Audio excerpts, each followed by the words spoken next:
ಚಳಿಗಾಲದ ಅಧಿವೇಶನದಲ್ಲಿ ಕೇಂದ್ರದಲ್ಲಿರ್ತಕ್ಕಂಥ ಭಾರತೀಯ ಜನತಾ ಪಕ್ಷದ ಸರ್ಕಾರ ಮನ್ರೇಗಾವನ್ನ ರದ್ದು ಮಾಡಿ ಆ ಜಾಗದಲ್ಲಿ ವಿಬಿಜಿ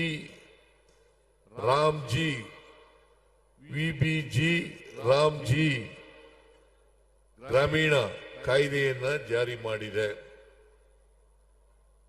ಈ ಮನ್ರೇಗಾ ಕಾಯ್ದೆಯನ್ನ ರದ್ದು ಮಾಡಬೇಕಾದಂತ ಅಗತ್ಯ ಇರಲಿಲ್ಲ. ಇದು 2005ರಲ್ಲಿ ಮನಮೋಹನ್ ಸಿಂಗ್ ರವರು ಪ್ರಧಾನಮಂತ್ರಿ ಆಗಿದ್ದಾಗ ಶ್ರೀಮತಿ ಸೋನಿಯಾ ಗಾಂಧಿಯವರ ನಾಯಕತ್ವದಲ್ಲಿ ಈ ಕಾಯ್ದೆ ಜಾರಿಯಾಯಿತು. ಉದ್ದೇಶ ಏನಪ್ಪಾ ಅಂತಂದ್ರೆ ಹಳ್ಳಿಗಾಡಿನಲ್ಲಿರ್ತಕ್ಕಂಥ ಕೂಲಿ ಕಾರ್ಮಿಕರಿಗೆ, ಆದಿವಾಸಿಗಳಿಗೆ, ಸಣ್ಣ ರೈತರಿಗೆ, ಹೆಣ್ಮಕ್ಕಳಿಗೆ ಉದ್ಯೋಗವನ್ನ ಕೊಡಬೇಕು ಅಂತಕ್ಕಂಥ ಉದ್ದೇಶದಿಂದ ಈ ಕಾಯ್ದೆಯನ್ನ ಜಾರಿಗೆ ತಗೊಬಂದದ್ದು. ಮನಮೋಹನ್ ಸಿಂಗ್ ರವರು ಇದೊಂದೇ ಕಾಯ್ದೆಯನ್ನ ಜಾರಿಗೆ ತರಲಿಲ್ಲ. ಇದರ ಜೊತೆಯಲ್ಲಿ ಉದ್ಯೋಗದ ಹಕ್ಕು, ಆಹಾರದ ಹಕ್ಕು, ಶಿಕ್ಷಣದ ಹಕ್ಕು ಮತ್ತು ಅರಣ್ಯದಲ್ಲಿ ವಾಸ ಮಾಡತಕ್ಕಂಥ ಆದಿವಾಸಿಗಳ ಹಕ್ಕು, ಜೊತೆಗೆ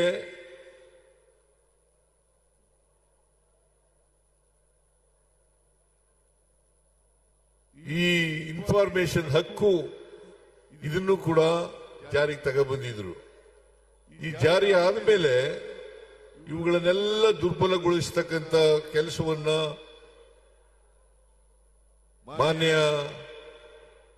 ನರೇಂದ್ರ ಮೋದಿ ಅವರ ಸರ್ಕಾರ ಮಾಡ್ತಾ ಬಂತು.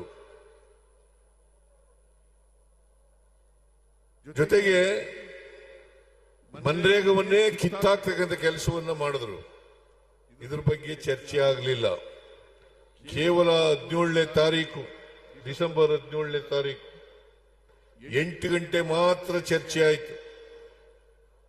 18ನೇ ತಾರೀಕು ಇದನ್ನ ಪಾಸ್ ಮಾಡಿ ವಿಬಿಜಿ ರಾಮ್ಜಿ ಕಾಯ್ದೆಯನ್ನ ಜಾರಿಗೆ ತಗೊಬಂದಿದ್ದಾರೆ.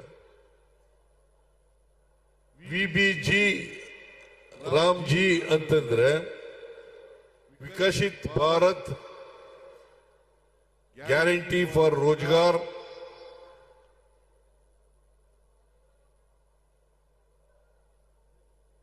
ಅಜೀವಿಕ್ ಮಿಷನ್ ಗ್ರಾಮೀಣ ಅಂತ ಅರ್ಥ. ಈ ಕಾಯ್ದೆಯನ್ನ ಜಾರಿಗೆ ತಂದಿರತಕ್ಕಂಥದ್ದು. ಸುಮಾರು ಈ ಕಾಯ್ದೆಯನ್ನ ಮನ್ರೇಗಾ ಕಾಯ್ದೆಯನ್ನು ರದ್ದು ಮಾಡೋದ್ರಿಂದ ಮನ್ರೇಗಾ ಕಾಯ್ದೆನಲ್ಲಿ 12 ಕೋಟಿ 16 ಲಕ್ಷ ಕೆಲಸಗಾರರು ಕೆಲಸವನ್ನ ಪಡ್ಕೊಳ್ತಾ ಇದ್ರು. ಇದರಲ್ಲಿ ವಿಶೇಷವಾಗಿ ಇವತ್ತು ಹೆಣ್ಮಕ್ಳೇ ಜಾಸ್ತಿ, ಸುಮಾರು 53% ಹೆಣ್ಮಕ್ಳು ಉದ್ಯೋಗವನ್ನ ಪಡ್ಕೊತಾ ಇದ್ರು. ಜೊತೆಗೆ ಪರಿಶಿಷ್ಟ ಜಾತಿಯವರು 17% ಮತ್ತು ಪರಿಶಿಷ್ಟ ವರ್ಗದವರು 7%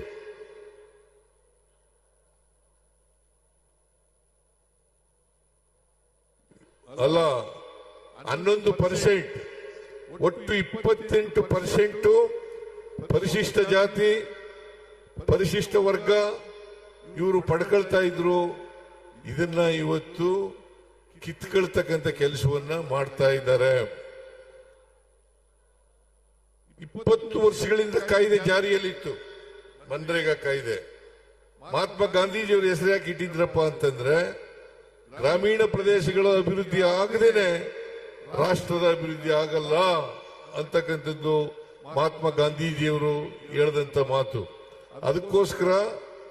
ಇದು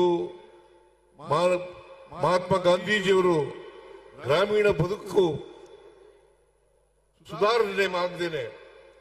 ಸುಧಾರಣೆ ಆಗದೇನೆ ದೇಶದ ಸುಧಾರಣೆ ಆಗ್ಲಿಕ್ಕೆ ಸಾಧ್ಯ ಇಲ್ಲ.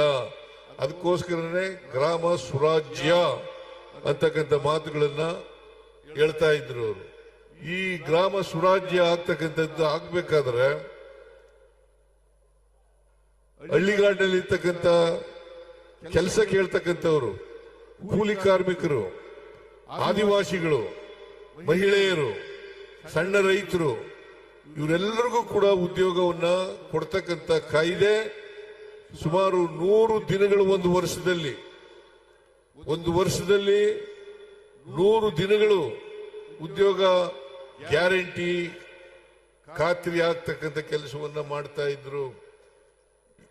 ಯಾರೇ ಉದ್ಯೋಗ ಬೇಕಾದವರು ಅವರ ಗ್ರಾಮದಲ್ಲಿ ಅವರ ಪಂಚಾಯಿತಿನಲ್ಲಿ ಕೆಲಸ ಬೇಕು ಅಂತ ಹೇಳಿದ್ರೆ ಅರ್ಜಿ ಹಾಕಿದ್ರೆ ಆ ಕೆಲಸವನ್ನ ಕೊಡ್ಲೇಬೇಕಾಗಿತ್ತು. ಕೊಡದೆ ಹೋದ್ರೆ ಭತ್ಯವನ್ನ ಕೊಡ್ತಕ್ಕಂಥ ಕೆಲಸವನ್ನ ಮಾಡಬೇಕಾಗಿತ್ತು. ಇಂಥ ಕಾಯ್ದೆಯನ್ನ ಕಿತ್ತಾಕ್ತಕ್ಕಂಥ ಕೆಲಸವನ್ನ ಮಾಡಿದ್ದಾರೆ. ಈ ಉದ್ಯೋಗ ಬೇಕು ಅನ್ನೋದನ್ನ ತೀರ್ಮಾನ ಮಾಡತಕ್ಕಂಥದ್ದು ಗ್ರಾಮ ಪಂಚಾಯಿತಿಗಳು ಮತ್ತು ಗ್ರಾಮ ಸಭೆಗಳು. ಇದನ್ನ ಈ ಅಧಿಕಾರವನ್ನ ಕಿತ್ತಾಕಿದ್ದಾರೆ. ಈಗ 365 ದಿನದಲ್ಲಿ ಯಾವಾಗ ಬೇಕಾದ್ರೂ ಕೂಡ ಕೆಲಸ ಕೇಳಬಹುದಾಗಿತ್ತು. ಈಗ 60 ದಿನಗಳು ವ್ಯವಸಾಯದ ದಿನಗಳಲ್ಲಿ ವ್ಯವಸಾಯದ ಚಟುವಟಿಕೆಗಳು ಪ್ರಾರಂಭ ಆದಾಗ ಕೊಡಗಿಲ್ಲ, 60 ದಿನಗಳು ಕೊಡಗಿಲ್ಲ. ಜೊತೆಗೆ ಕೆಲಸ ತೀರ್ಮಾನ ಮಾಡತಕ್ಕಂಥದ್ದು ಕೇಂದ್ರ ಸರ್ಕಾರ. ಕೇಂದ್ರ ಸರ್ಕಾರದಲ್ಲಿ ಇಂಥ ಪಂಚಾಯತಿನಲ್ಲಿ ಕೆಲಸ ಆಗಬೇಕು ಅಂತಂದ್ರೆ ಆ ಕೆಲಸಕ್ಕೆ ಅನುದಾನ ಕೊಟ್ಟಾಗ ಮಾತ್ರ ಪ್ರಾರಂಭ ಆಗ್ತದೆ. ಇಲ್ಲದೆ ಹೋದ್ರೆ, ಅನುದಾನ ಕೊಡದೆ ಹೋದ್ರೆ ಅಲ್ಲಿ ಕೆಲಸ ಆಗೋದಿಲ್ಲ. ಆದ್ರಿಂದ ಉದಾಹರಣೆಗೆ ನಮ್ಮ ಪಂಚಾಯತಿನಲ್ಲಿ ಕೆಲಸ ಕೊಡ್ತೀವಿ ಅಂತ ಹೇಳ್ತೀವಿ, ಕೇಂದ್ರ ಸರ್ಕಾರ ತೀರ್ಮಾನ ಮಾಡಿದ್ರೆ ನಮ್ಮ ಪಂಚಾಯತಿನಲ್ಲಿ ಕೆಲಸ ಆಗ್ಬಹುದು. ಅಥವಾ ನಿಮ್ಮ ಪಂಚಾಯತಿನಲ್ಲಿ ಕೆಲಸ ಇಲ್ಲ ಅಂತಂದ್ರೆ ಕೆಲಸ ಇಲ್ಲ. ಒಂದ್ ಕಡೆ ಗ್ರಾಮ ಪಂಚಾಯತಿನಲ್ಲಿ ಕೆಲಸ ಕೊಡಬೇಕು, ಇನ್ನೊಂದು ಪಂಚಾಯತಿನಲ್ಲಿ ಗ್ರಾಮ ಪಂಚಾಯತಿನಲ್ಲಿ ಕೆಲಸ ಇರೋದಿಲ್ಲ. ಸೊ ಇದು ಈ ಹೊಸ ಕಾಯ್ದೆ VBG ರಾಮ್ಜಿ ಕಾನೂನಿನಲ್ಲಿ ಮಾಡಿರ್ತಕ್ಕಂಥ ಕೆಲಸ. ಅದಕ್ಕೋಸ್ಕರ ನಾವು ಮನ್ರೇಗವನ್ನೇ ಮುಂದುವರಿಸಬೇಕು ಅಂತಕ್ಕಂಥದ್ದು ಕಾಂಗ್ರೆಸ್ ಪಕ್ಷದ ತೀವ್ರ ಒತ್ತಡ ಅಂತಕ್ಕಂಥ ಮಾತುಗಳನ್ನ ಈ ಸಂದರ್ಭದಲ್ಲಿ ಹೇಳಲಿಕ್ಕೆ ಬಯಸ್ತಾ ಇದ್ದೇನೆ. ಜೊತೆಗೆ ನಮ್ಮ ಮನ್ರೇಗಾ ಕಾಯ್ದೆನಲ್ಲಿ ಕಾಂಟ್ರಾಕ್ಟ್ಗಳಿರಲಿಲ್ಲ. ಈಗ ಅಪರೋಕ್ಷವಾಗಿ ಕಾಂಟ್ರಾಕ್ಟ್ಗಳು ಬರ್ತಾರೆ ಅಂತಕ್ಕಂಥ ಮಾತುಗಳನ್ನ ಈ ಸಂದರ್ಭದಲ್ಲಿ ನಾವೆಲ್ಲರೂ ಕೂಡ ಜ್ಞಾಪಕ ಇಟ್ಕೋಬೇಕಾಗ್ತದೆ. ಅದರಿಂದ ಈ ಮನ್ರೇಗಾ ಕಾಯ್ದೆನಲ್ಲಿ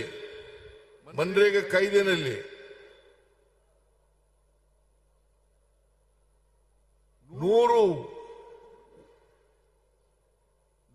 ದಿನ ಉದ್ಯೋಗ ಮಾಡಿದ್ರೆ ಅಷ್ಟು ದಿನಗಳ ಕೆಲಸದ ಮಜೂರಿಯನ್ನ ಕೊಡಬೇಕಾಗಿತ್ತು. ಸಾಮಗ್ರಿಗಳಿಗೆ ಮಾತ್ರ 10% ಕೊಡ್ತಕ್ಕಂಥ ಕೆಲಸವನ್ನು ಮಾಡ್ತಾ ಇದ್ರು. ಈಗ ರಾಜ್ಯ ಸರ್ಕಾರ 40% ಕೊಡಬೇಕು, ಕೇಂದ್ರ ಸರ್ಕಾರ 60% ಕೊಡಬೇಕು ಅಂತ ಈ ಹೊಸ ಕಾಯ್ದೆನಲ್ಲಿ ಮಾಡಿದ್ದಾರೆ. ಅದರಿಂದ ರಾಜ್ಯ ಸರ್ಕಾರಗಳ ಹಿತ ಕಾಪಾಡೋದ್ರಲ್ಲಿ ಸಂಪೂರ್ಣವಾಗಿ ಕೇಂದ್ರ ಸರ್ಕಾರ ಮರೆತಿದೆ ಅಂತಕ್ಕಂಥ ಮಾತುಗಳನ್ನ ಈ ಈ ಸಂದರ್ಭದಲ್ಲಿ ಹೇಳಲಿಕ್ಕೆ ಬಯಸ್ತಾ ಇದ್ದೇನೆ.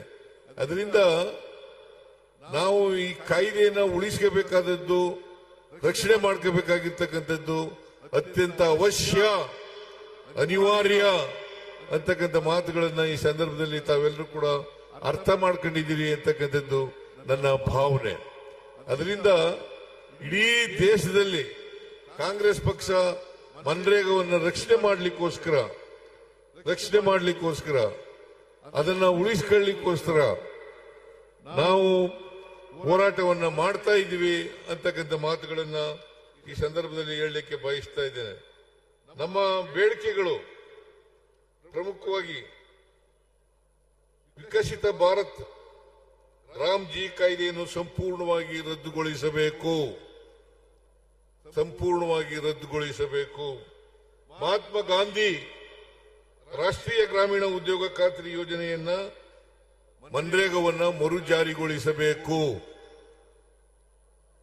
ಬಹುಶಃ ನಿಮ್ಗೆಲ್ರಿಗೂ ಕೂಡ ಗೊತ್ತಾಗಿದೆ ಅಂತಕ್ಕಂಥದ್ದು ನನ್ನ ಭಾವನೆ.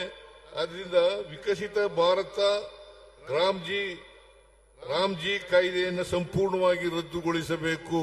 ಇವು ನಮ್ಮ ಬೇಡಿಕೆಗಳು. ಮಹಾತ್ಮ ಗಾಂಧಿ ರಾಷ್ಟ್ರೀಯ ಗ್ರಾಮೀಣ ಉದ್ಯೋಗ ಖಾತ್ರಿ ಯೋಜನೆಯನ್ನ ಮರು ಜಾರಿಗೊಳಿಸಬೇಕು. ಜನರ ಉದ್ಯೋಗದ ಹಕ್ಕನ್ನು ಪುನರ್ಸ್ಥಾಪಿಸಬೇಕು. ಜನರ ಉದ್ಯೋಗದ ಹಕ್ಕನ್ನ ಮರುಸ್ಥಾಪಿಸಬೇಕು. ಪಂಚಾಯಿತಿಗಳ ಸ್ವಯಂ ಆಡಳಿತದ ಹಕ್ಕನ್ನು ಮರುಸ್ಥಾಪಿಸಬೇಕು. ದೇಶಾದ್ಯಂತ ದಿನಕ್ಕೆ 400 ರೂಪಾಯಿ ಕನಿಷ್ಠ ವೇತನವನ್ನು ನೀಡಬೇಕು. ಇದು ನಮ್ಮ ಬೇಡಿಕೆಗಳು.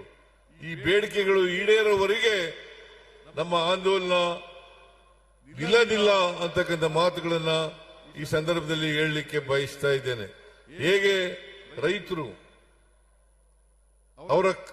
ರೈತರ ವಿರೋಧಿ ಕಾಯ್ದೆಗಳನ್ನ ಕೇಂದ್ರ ಸರ್ಕಾರ ಜಾರಿಗೆ ತಂದಾಗ ಹೋರಾಟ ಮಾಡಿದ್ರು, ಅದೇ ರೀತಿ ನಾವು ಕೂಡ ಹೋರಾಟ ಮಾಡ್ತೇವೆ ಅಂತಕ್ಕಂಥ ಮಾತುಗಳನ್ನ ಈ ಸಂದರ್ಭದಲ್ಲಿ ಹೇಳಲಿಕ್ಕೆ ಬಯಸ್ತಾ ಇದ್ದೇನೆ. ಅದರಿಂದ ಮನ್ರೇಗಾ ಪುನಃಸ್ಥಾಪನೆ ಆಗಬೇಕು. ಅದು ಆಗೋವರೆಗೂ ಕೂಡ ನಮ್ಮ ಹೋರಾಟ ನಿಲ್ಲದಿಲ್ಲ. ನೀವೆಲ್ಲರೂ ಕೂಡ ತಯಾರಾಗಿದ್ದೀರಾ ನೀವೆಲ್ಲರೂ? ಇದು ಹಳ್ಳಿಗಾಡಿನಲ್ಲಿ ನಡೀತಕ್ಕಂಥ ಕಾರ್ಯಕ್ರಮ, ಹಳ್ಳಿಗಾಡಿನ ಜನರಿಗೆ ಕೊಡ್ತಕ್ಕಂಥ ಕಾರ್ಯಕ್ರಮ. ಆದ್ರಿಂದ 12 ಕೋಟಿ 16 ಲಕ್ಷ ಏನು